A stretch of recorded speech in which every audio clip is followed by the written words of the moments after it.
Hi everybody, we're going to create a 6x6 romantic canvas. I'm going to start with the frame, the small frame. I actually got this frame for $1 at Michael's, and you just remove the backing. It's not very difficult, and you're left with the frame.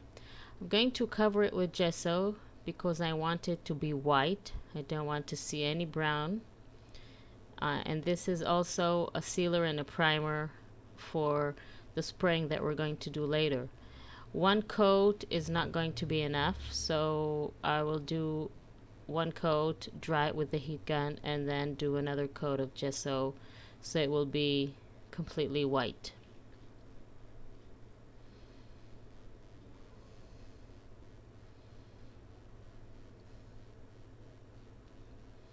I'm applying the second coat now and drying it. Now I'm going to sand it a little bit with sanding paper to give it a shabby chic look and to reveal a little bit of the brown, but just a little. Get rid of all the excess, the crumbs. Now I'm going to start creating my canvas background, which is going to be really textured. My first layer is with modeling paste and a stencil. So I'm applying the modeling paste and creating different sizes of circles. Just apply the modeling paste wherever you want, and then after that dry it with the heat gun. I'm going to add my frame with the hot glue gun so it will not move, and it dries really quickly too. So for my second textured layer, I'm going to add white chipboards. They're very thin and delicate. I'm going to also cover them with gesso, and I'm going to use 2 paper leaves as well, and I'm covering everything with gesso because I want everything to be white. What I want to do is blend all the elements in the background and create a textured background. I'm also going to use white flowers, which I got for $1 at Michael's. After everything is dry, I start to add all my elements to the canvas. And again, my purpose is to create texture with all these elements, and I want everything to be white so it will blend in the background. So I'm just adding everything, getting rid of all the hair that this glue gun makes. I hate those little hairs, but we can deal with that, right?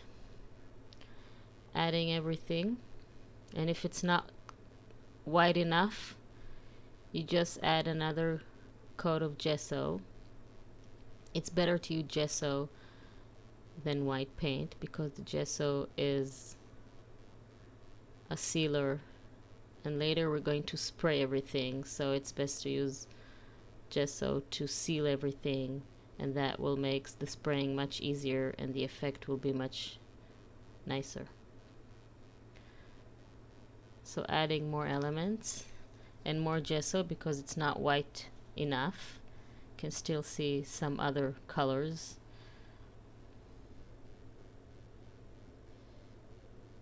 Just don't forget to dry it between different coats that you apply. A little bit more gesso to cover a little bit more color that is showing through, and drying everything. Now that everything is white and all you can see is texture and not color, I'm adding my flowers. They come with a sticky back, so it's not a problem. Just stick them on the canvas and on the frame.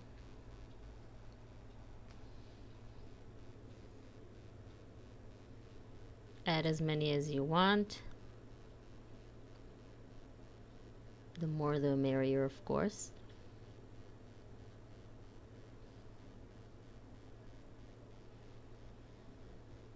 And now I'm going to cover everything with gel medium, which is a sealer that dries transparent, and it will make the effect after spraying. It will make it much easier to spray. I'm also covering the frame, all the texture, the shapes, and the chipboard that I've added, and also the flowers.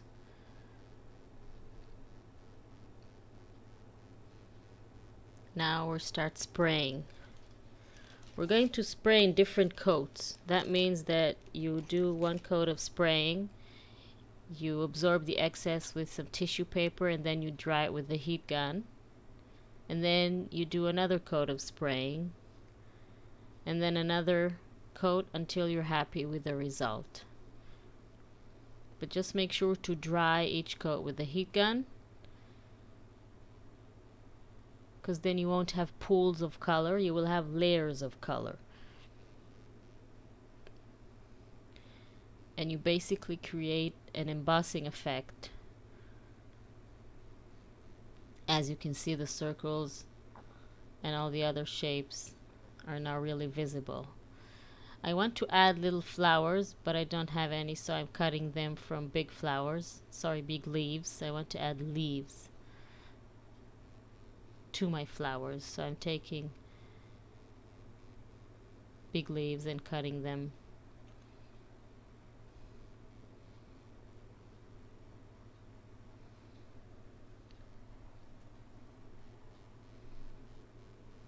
It will give more texture and a little bit of a green touch to everything.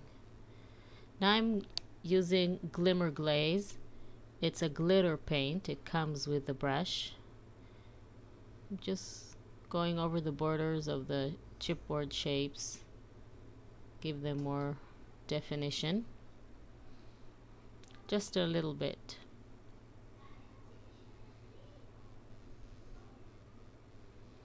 Now I'm going to add white pearls, also different sizes of white pearls. I always like to use my knife, it helps me take them out because they have sticky backs, and just add them wherever I want.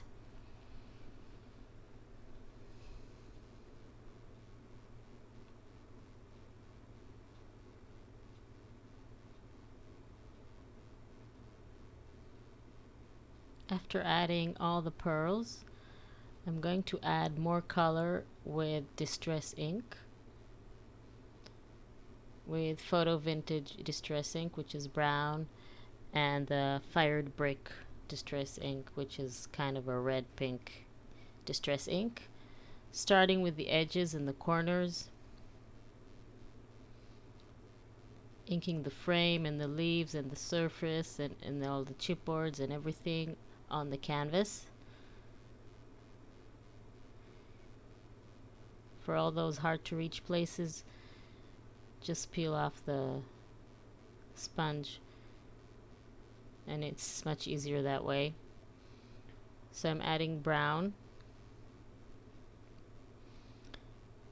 Now I'm adding the red, and as you know, distress inks really blend beautifully together, so that's the whole point, to blend the brown and the red together and add more color and enhance this embossing effect on the background that we created with the gesso.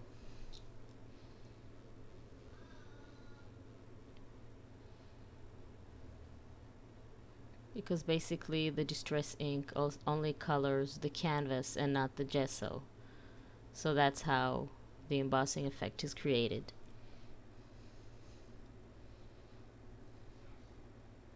Also giving a little bit more definition to the flowers.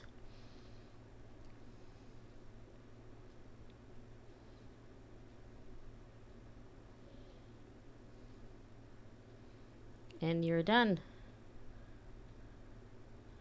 Going to move the camera a little bit closer so you can see it more clearly with all the embossing effects and the textures. Thank you for watching. See you next time.